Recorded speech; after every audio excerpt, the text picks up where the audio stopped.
Today is 2 Samuel chapter 6. 2 Samuel chapter 6. So it's a story that I love. Every time I read it, I play it in my head like a movie. I can just see this thing kind of acting out. I'm sure that the characters don't look right. My imagination isn't historically accurate, I'm sure, or that prophetic all the time that God gives me the proper image of the characters. But in my mind, I give them faces, and I give them clothes, and I give the right ambient lighting and the mood of the scenes, and I can't help but read this story without just seeing it unfold.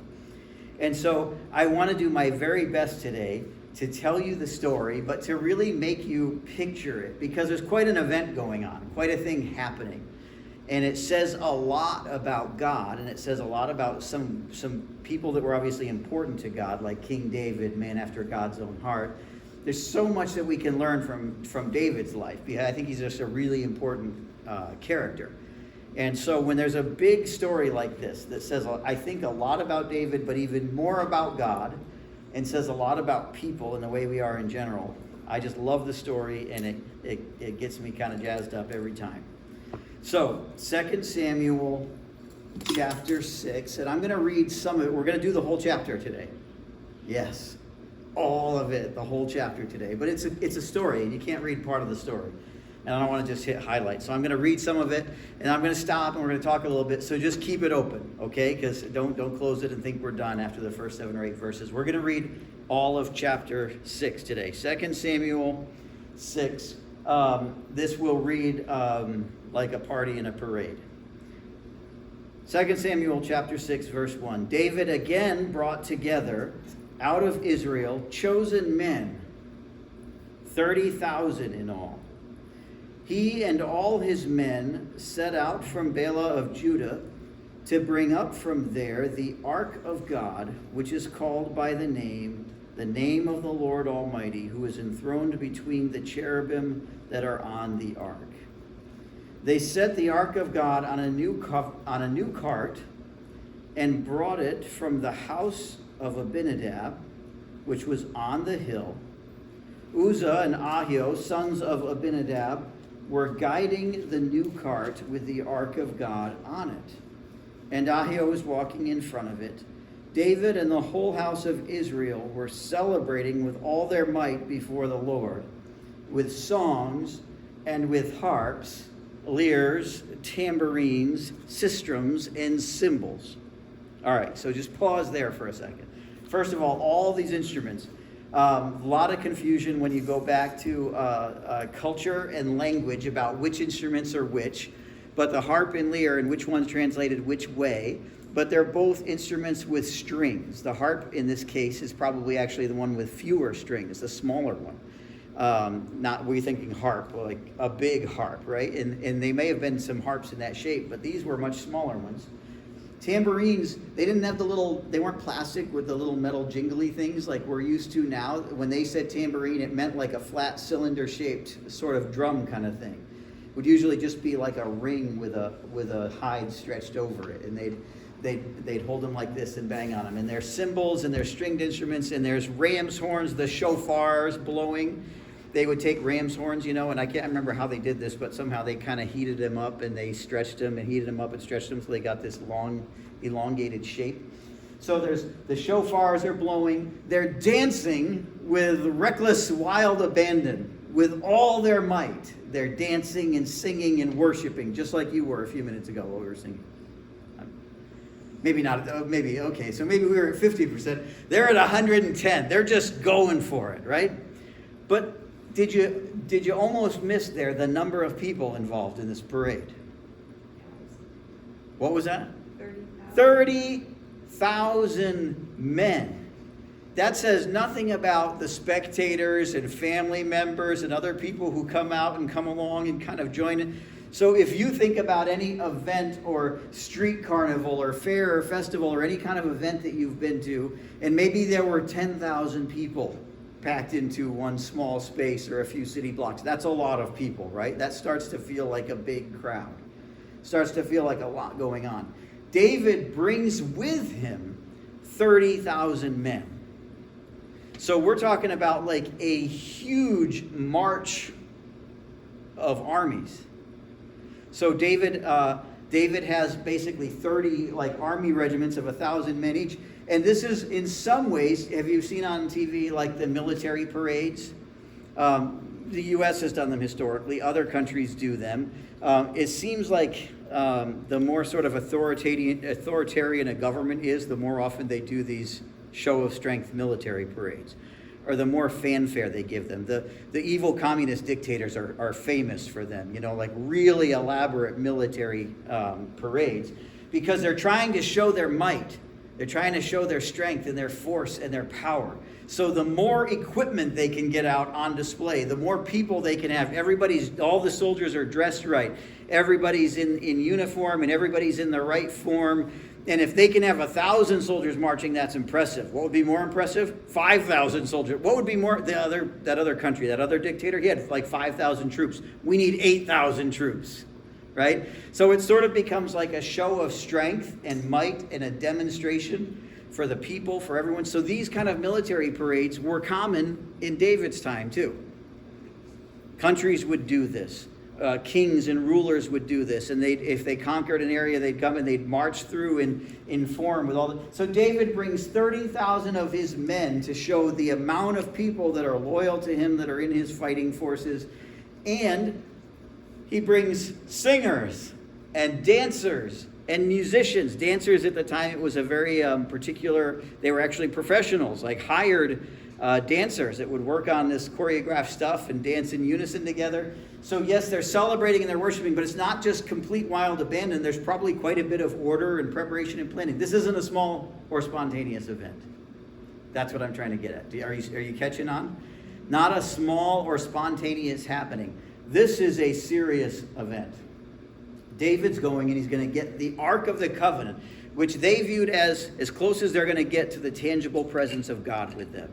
The 10 Commandments, the tablets are in this Ark. They're going to, only the high priest could go near the Ark, and only at set times. Anyone else who touched it or got too close, or if there was any irreverence, it was supposed to be carried on poles. Even because they didn't want to necessarily mess with the poles or for the journey, they built a new cart. So that wasn't overnight. So there's been a great deal of preparation into this, that we're going to build a new cart. It's probably going to be pretty ornate, pretty elaborate, pretty sturdy. We're going to make sure that nothing happens to this ark. So it's overbuilt, right? Everything's overdone with this. The whole event is over the top. And David puts all this together to bring the ark.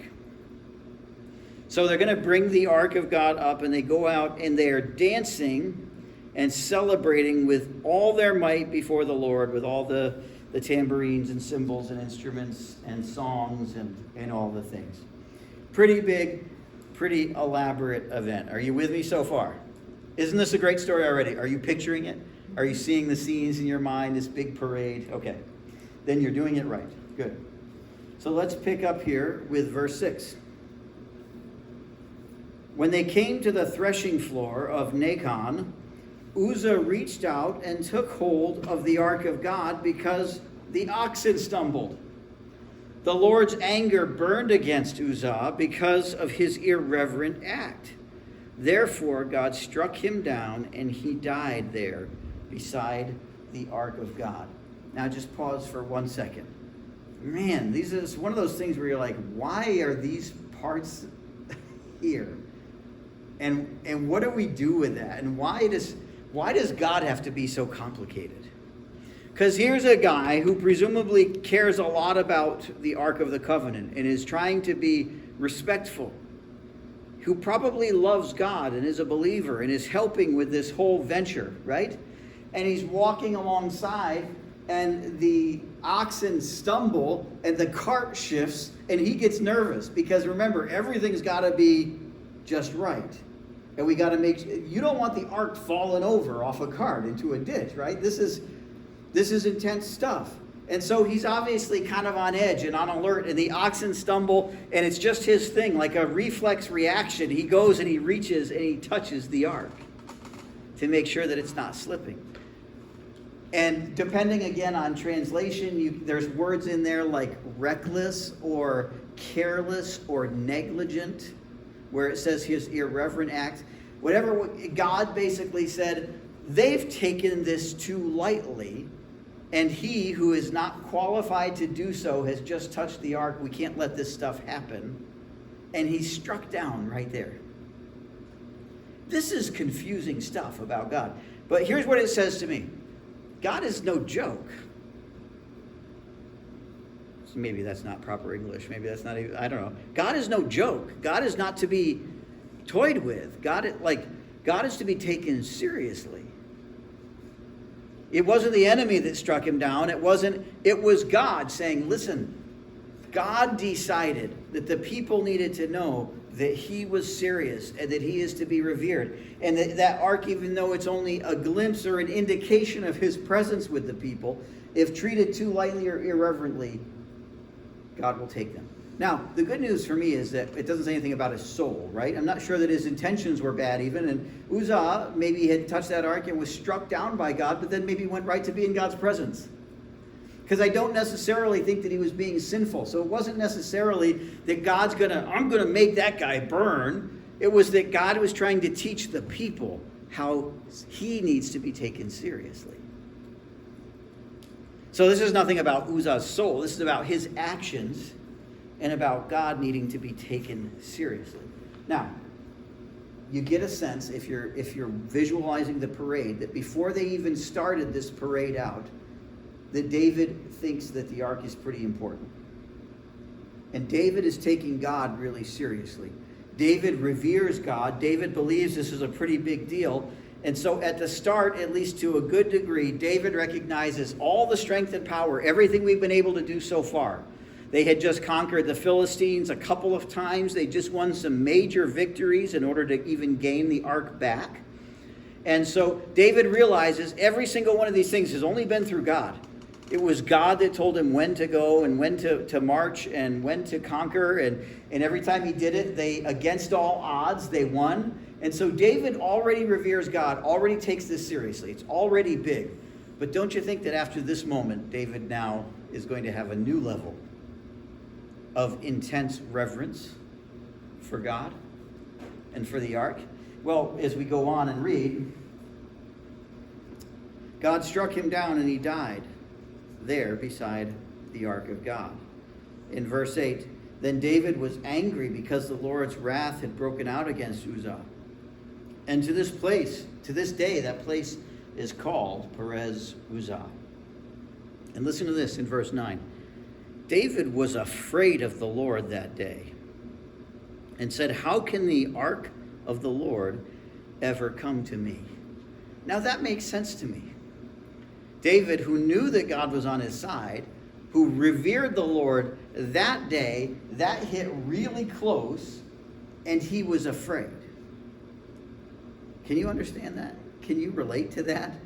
I certainly would be too. Everyone, I'm sure, was. Probably the other people who were closest to the ark, walking in front of it, walking on the sides of it, said, no thanks. Everyone now has an elevated reverence for God and a realizing that this is really serious business, but also they're a little bit scared. And David says, how can this ark of the Lord ever come to me? Because he's afraid. And so in verse 10, he was not willing to take the ark of the Lord to be with him in the city of David. Instead, he took it aside to the house of Obed-Edom the Gittite. Now, just pause again for a second. David says, we're not taking this thing into the city. We're not taking this thing into Jerusalem. God is so powerful, at this moment, I'm a little scared of him. I knew he was powerful. That's the only reason I'm king. It's the only reason we've had the victories we've had. It's the only reason we've gotten this far, because we know he's powerful. But I've seen it now really close to home, and it's scary. God's scary powerful. And I don't think I'm ready to bring him into the heart of the city. I don't think we're ready to make the rest of this journey. I'm scared. And he leaves the ark there. Doesn't come. Think about the parade. What's everyone in Jerusalem expecting? In a few days here, this parade's going to come in with tens of thousands of people, and the ark is going to be brought here to its right place. And David and the people have to sort of soak back into Jerusalem. We didn't bring it. We decided not to. We're scared of God's power. So he leaves it there at the house of Obed-Edom the Gittite. The ark of the Lord remained, verse 11, the ark of the Lord remained in the house of Obed-Edom the Gittite for 3 months, and the Lord blessed him and his entire household. So what happens wherever the ark goes? God's blessing people with his presence. The people are blessed. These are people who are now experiencing the favor that David was supposed to have. And they're being blessed now by the ark of God being with them. So, verse 12. Now King David was told, the Lord has blessed the household of Obed-Edom and everything he has because of the ark of God. So David went down and brought up the ark of God from the house of Obed-Edom to the city of David with rejoicing. So David says, all right, enough. I need God on my side. I want God on my side. I know he's powerful. He's even scary powerful. But now he's there and they're benefiting and receiving the blessing of the ark that was intended for us. I'm going to go get it and bring it back. And so once again, a parade is organized, lots of fanfare, and he goes to get the ark and bring it into the city with rejoicing. So we're picking up in verse 13. When those who were carrying the ark of the Lord had taken 6 steps, he sacrificed a bull and a fattened calf. Does this sound like a guy who's learned some things about the reverence of God? Before he made a new cart, and okay, we're really going to do this, and we got singers and dancers and 30,000 soldiers, and we're going to march this presence of God into the city and show his might and his strength, and this is great. But then after Uzzah is struck down dead, now he has a new level of fear and reverence. And maybe, I'm not sure, but maybe there were less troops. Maybe there was less revelry. I don't know. Maybe there were more. It doesn't actually give us that. But this time he says, I'm going to make sure that God understands that I understand him. We're going to take 6 steps. That's not a lot of steps, right? We're going to take 6 steps and stop. Whew, okay. We've just carried the ark from right there to right there. And they're going to stop and make sacrifices to God. It tells me that David's taking this pretty seriously and that he has a new level of reverence for God. He sacrificed a bull and then a fattened calf. Verse 14, David, wearing a linen ephod, danced before the Lord with all his might, while he and the entire house of Israel brought up the ark of the Lord with shouts and the sounds of trumpets. So here's the shouts and the shofars and the trumpets. And here's where we get to David is dancing before the Lord, out there in front of the ark, wearing a linen ephod. Now, there's much confusion about this. If you go online, you Google this, some people talk about David dancing naked before the throne. You've heard the phrase of, David's dancing around in his underwear, looking like a crazy man. And the linen ephod, let's pause for a second and talk about it, because it was a priestly garment. And so he wasn't dancing around in his underwear. He wasn't dancing around with next to nothing on. David was in fact wearing a run-of-the-mill priestly tribe garment. And it was intended to be very plain. So it was very plain, very simple, and certainly didn't cover as much of him as his big kingly robes and vestments and everything would. But it wasn't even high priest clothes. So the real issue is that David put on common clothing. Not layers, not fancy, not nice. The most basic, sort of simple, down-to-earth piece of clothing that he could wear, of the average priestly person. And so David's wearing this linen ephod, and we'll come back to it in a few minutes, and he's out there and he's dancing before the ark. There's all kinds of things too, if you want to get into study about dancing and what that meant at the time. For David, not being a professional dancer, but dancing in worship before the Lord, he probably wasn't hurling himself around and doing acrobatics and stuff. he was probably waving his arms and his hands and maybe his fingers around. They would do like jazz hands. Think about a Bible times and an ancient equivalent of jazz hands, you know.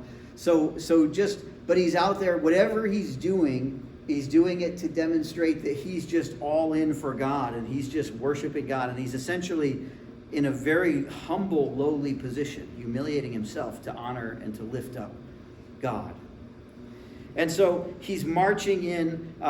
We could get into things about David's possible motivations or thoughts because we're not given all of it. But remember I said that the military parades were common in their time. What was also common in any of the nations around Israel at the time is when a new king is being seated, there's an enthronement ceremony or an enthronement parade, sort of like the coronation of the king. I don't know. I guess the British still do this with some pomp and circumstance. But so the enthronement of the king, what would often happen is a parade coming into the city. And so it's essentially the king gets marched into the city and gets marched in to take his seat in the throne. And it's just this visual, kind of cue that this is what's happening. And so David was being enthroned as king, but he was already king, right? But there's a sense in which the kingdom is now like really sealed and really brought together and really restored. So this would have looked like an enthronement party. And one of the things that kings would do if they were a godly king is if they were being enthroned as they came into the city, they would remove their kingly robes and shed them to wear their down-to-earth basic clothing and pray to whatever gods or whatever idols or whatever God was in that place, to recognize that they needed authority bigger than themselves and to pray. So one way to view this is that David might have been doing this as a demonstration to say, I need God, and so if I'm going to come in and be enthroned as king, it's only because of the presence of God, and so I'm disrobing before God to pray and to seek him and to ask for his wisdom. And that's a noble thing. The second possibility, and it kind of reads this way and looks this way to me, is that David acts like he's walking in, and the one that's being enthroned is the presence of God in the ark behind him.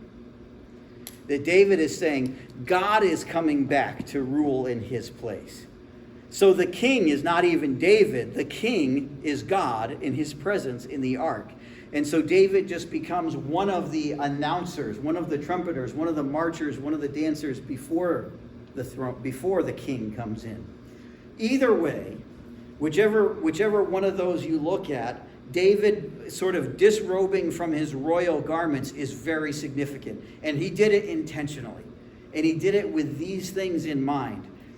It also feels to me, I can't help but read this story, and when I visualize it in my mind and I see the parade and the people watching the ark come into the city, it reminds me of the triumphal entry, what most of the church celebrates on Palm Sunday, when Jesus comes marching into the city, but he's riding on a donkey, and it's sort of, people are worshiping and there's reverence, and they believe that a king is coming in, a new king coming in to be enthroned.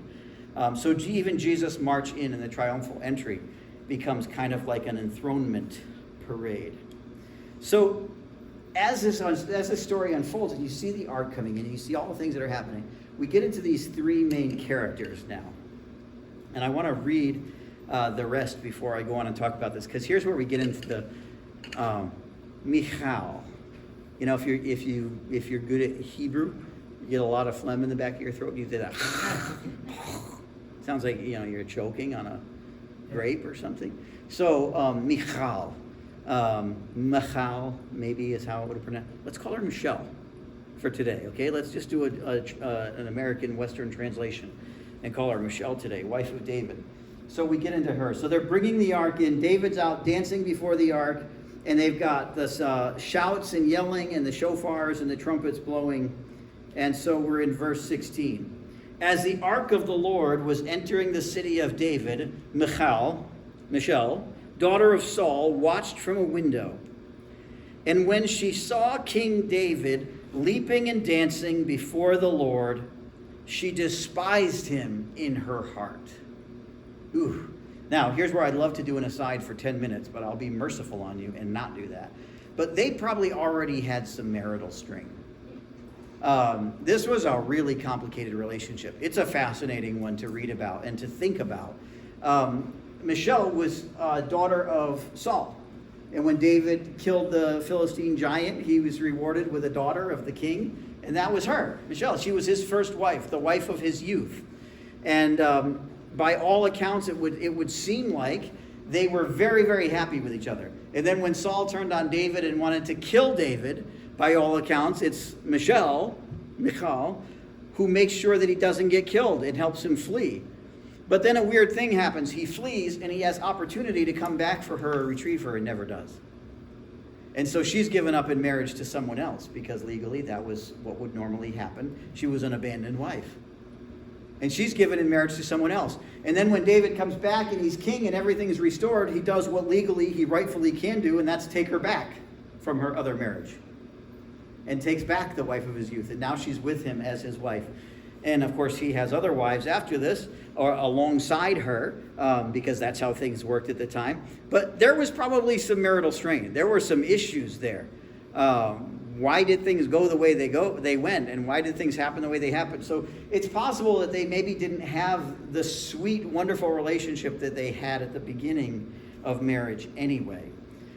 So there are some issues.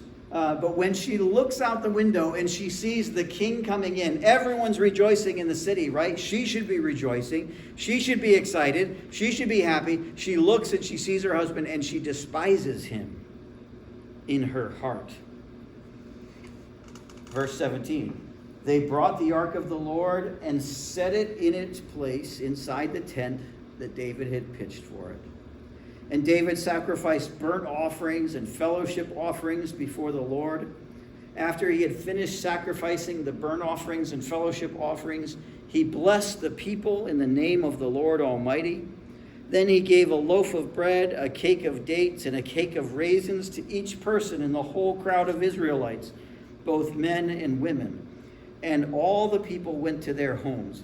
So King David comes in, the ark is placed in its spot. It's a whole day of festivities. Remember, you're talking about tens of thousands of people gathered for this huge celebration. So the amount of cooking and preparation that had gone on to make thousands and thousands of loaves of bread and cakes of raisins. And there are staffs and crews of people that are coming out with carts to distribute all of these to all the people, because David is making a statement like, God is here. His presence is back with us. He's back on his throne. I'm back in my spot. And he's sending out blessings to every household. And he's giving out food. And it's just it's an incredible, remarkable day. And he's blessing all the households. And it's a beautiful thing that's going on. This is like one of the best days in David's life and in the history of Jerusalem. This is really significant. A really great day. Everyone is receiving blessings.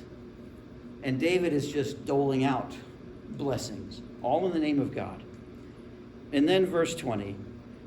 When David returned home to bless his household. Now just think about that for a second. He's blessed every other household. Now he's going to come home to his own family. He wants to come home and bless his own household. David returned home to bless his own household. Michal, the daughter of Saul, came out to meet him. And she said, and forgive my tone right now, ladies especially, how the king of Israel has distinguished himself today. Oh man, the sting of that for me. To be in David's position and bless all the other households and have come from this days-long celebration. And the ark is here and he walks in to bless his own household. And this wife of his youth is just cursing him. Just disgusted with him. Just disdain for him. How the king has distinguished himself today. My wife's not here because she's sick. By the way, today's our anniversary too. 23-year anniversary today. And she's not here, but she says that when I come home and I've got some sort of issue that I have the tone of voice, whenever she tells a story, she's like, you came in and you're like, I can't find my stuff. I'm like, how do I sound like that? I never sound like a big howling bear. But that's how I sound when she's telling the story of when I have a bad tone of voice. So when I tell the story of when she has a bad tone of voice, it's something like, oh, how the king has distinguished himself today. Now, you've met Jennifer. She doesn't talk like that, but it makes the story better when I'm trying to talk about her having a bad tone of voice. She's going to watch the video of the sermon, isn't she? I'll count on her not watching it. Kids, tell her it was boring. Don't watch it. But I feel this for David, like the sting of this. It's like a dagger through the heart. In his own house, after blessing everyone else and after bringing the presence of God, she says, oh, how the king of Israel has distinguished himself today, disrobing in the sight of slave girls of his servants as any vulgar fellow would. Now, again, it's not because he wasn't wearing enough clothes. It's not because he was dancing naked. He disrobed himself. That doesn't mean he got naked. Disrobed himself means he took off his rightful kingly robes. He lowered himself in every sense of the word. She's married to the king. She likes a man in uniform. She was the daughter of the king. He took off his kingly robes and garments in front of everyone and danced around and worshiped and praised God like right on the same level as all the peasants, like his servants and their wives. And to her it was disgusting. David said to Michal, it was before the Lord who chose me rather than your father or anyone from his house when he appointed me ruler over the Lord's people, Israel. I will celebrate before the Lord. Wow. This conversation being reviewed in a marriage counseling session. Talk about all of their issues and all of their personal strife and struggles and their family stories and everything coming up to the surface here. And she's like, oh, the king has distinguished himself out there disrobing and acting like a commoner with the slave girls of your servants. Like, this is disgusting. And she says, you're out there in front of all those people doing this. And he says, no, I was out there in front of God, the same God who chose me, not your father. Not your brothers, and certainly not you.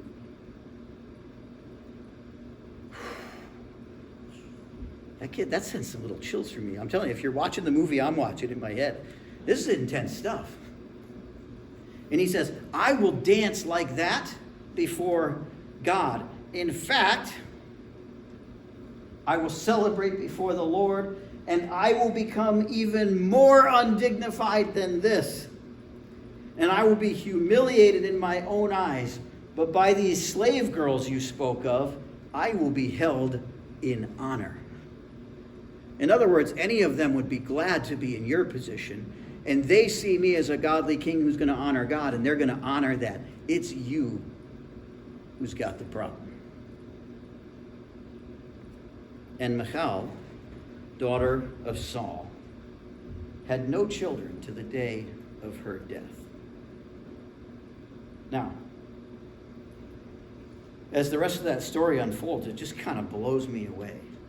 And what does it say? Well, the ark, everyone there seemed to know that day. Everyone in Jerusalem that day seemed to know the ark needs to be treated with some reverence and with some caution. Michal, however, thinks that it's David who should be treated with reverence and caution. And maybe she even thinks she should be treated with some reverence and caution. See, she's taken her eyes off the ark and has put it on David and herself, her household. David is the one who knows better, and he knows that it's not even just the ark, and that it's not even his wife or Saul or any other people, or his status or what anyone else thinks of him. It's God who deserves to be treated with reverence and caution. To me, it reads as if Michal sort of experiences some of the same discipline that Uzzah did for reaching out and grabbing the ark. And when he reached out and grabbed the ark, he was struck down because he was regarded as irreverent. Michal speaks and scolds David for being too reverent before God, and I think it's sort of the same punishment. I think you read this, it reads as if she is cursed with this barrenness. Now, some scholars say there could be two possible interpretations there. One is possibly just that she was so prickly and their relationship was so bad after that, David didn't bother getting close enough to her for her to have children for the rest of her life. But I think that the barrenness is, generally when we see it in this kind of a context, it's a discipline. And it makes sense that her irreverence was punished the way that Uzzah's irreverence was punished. David was humbled and undignified. And he said, I'll become even more humiliated and even more undignified. And she was disgusted with him, but it wasn't because he was naked or not wearing clothes. It wasn't even because he was a bad dancer. Nobody said anything that he was a bad dancer. David seemed to be one of those guys that was good at everything. So maybe he was a good dancer too. But those aren't the issues. It was because it was below his status. Because he was not acting like the king. He was acting like a priest, and not just even a high priest, but like a poor priest. He was showing deference to someone else. And to her, that was weakness. He was worshiping, not being worshipped. He was bowing to someone, not someone bowing to him. He was shamelessly revering God above all. I think that's great. Isn't that the model of where we're supposed to be? But see, we get that flipped around in our head all the time. And I don't want to offend all the Catholics today. I have Catholic friends. There's a lot of good Catholic Christians out there. But this is one of the issues that I have with the Catholic Church as a structure overall. Look at the Pope. And does the Pope look more like David's mindset in this story, or more like what Michal wanted in this story? See, the Pope is loaded up with garments, and in the name of God and for God, because he's God's one, and all of the cardinals, and then all of the bishops, and so on and so on. All of the robes and all of the vestments and all of the glory. Literally, he has people bowing to him, praying to him, and kissing his ring. See, there's a disconnect there. I don't know how you could read this story and then see that and not say, there's a problem. Something has gotten twisted here. Again, I'm not saying there aren't good Catholic Christians out there, and there aren't people that are saved and understand it and get it who are Catholic. There are. So I'm not trying to beat everybody up, but this is one of those things that when I read, I can't help but think about the overdone vestments in glory brought to the church leaders instead of God. David did everything he could do in this moment to completely deflect that. He did the opposite of dressing up like a pope and having people kiss his ring and bow to him. He did the opposite. He jumped into the pit with the commoners. But either way, whatever happened, Michal is not on board. Michal doesn't agree with it. She doesn't like it. She's disgusted by it. She sees it as weak. She doesn't get it. She doesn't share his reverence for God. They probably already had a strained relationship, but after that, that's it. And she has no children, and it's not really looking like a happily ever after for her because she misses this. And David is called a man after God's own heart. Doesn't mean, right, that he's not sinful, because he goes on and he keeps sinning. But he understands who God is, and he takes God seriously. And so what do we get out of this? What do we draw from this? First of all, I wanted you to hear the story and see the story like a movie in your own mind so that the story comes alive for you. And every time you read it, you're just like, yeah, reverence for God and understanding who he is. But what are we supposed to take from it? Well, one, we are supposed to revere God. We're supposed to recognize who God is. We're supposed to defer to God. We're supposed to worship God. And interestingly, we might tend to think that that's by putting on certain clothes or robing up a certain way for church, or even having or doing or being church a certain way that has all these external things. But what David does is, I'm going to use a contemporary word that somebody's going to love. He deconstructs all that. Okay? And he brings it back down to basics and says, no, what God wants is for me to be out there and take my robes off. Take my authority off. Take my status off. To empty myself out before him. To shamelessly revere God above all men and certainly above ourselves. That's what we're supposed to get out of this. To shamelessly revere God above all men and ourselves. How often do we know what God wants, but we say, I'm not going to do that because it will make me look bad in front of these other people? David blows that out of the water. How often do we say, this is what God wants, but somebody close to me isn't going to understand it, so I'm not going to do it? David blows that out of the water. If I'm going to get overly spiritual for just a minute because I want to, I'm going to get metaphorical and spiritual on us and say that when we see this parade and this triumphal entry of the ark into Jerusalem happen, we need to march the presence of God into our own spirits, into our own lives. And God's presence needs to be enthroned in us. You with me? God's presence needs to be enthroned. We need to take ourselves off the throne, take off our royal robes, and march God's presence in and enthrone him in our hearts, in our minds, in our spirits. And if God is enthroned here, then I fear no enemy. I fear no attacks. I fear no evil. I fear no repercussions. I fear no man's judgment. Worship God and fear no one else. Let the doubters and haters be doubters and haters. Let persecutors be persecutors. Let the devil keep doing what the devil does. We won't worry about how we look in front of others or about anything else if God is enthroned in our hearts. Hold God high. Be humbled. Be undignified in worldly terms, while being reverent for God. Dance in worship, revere God, and fear no one.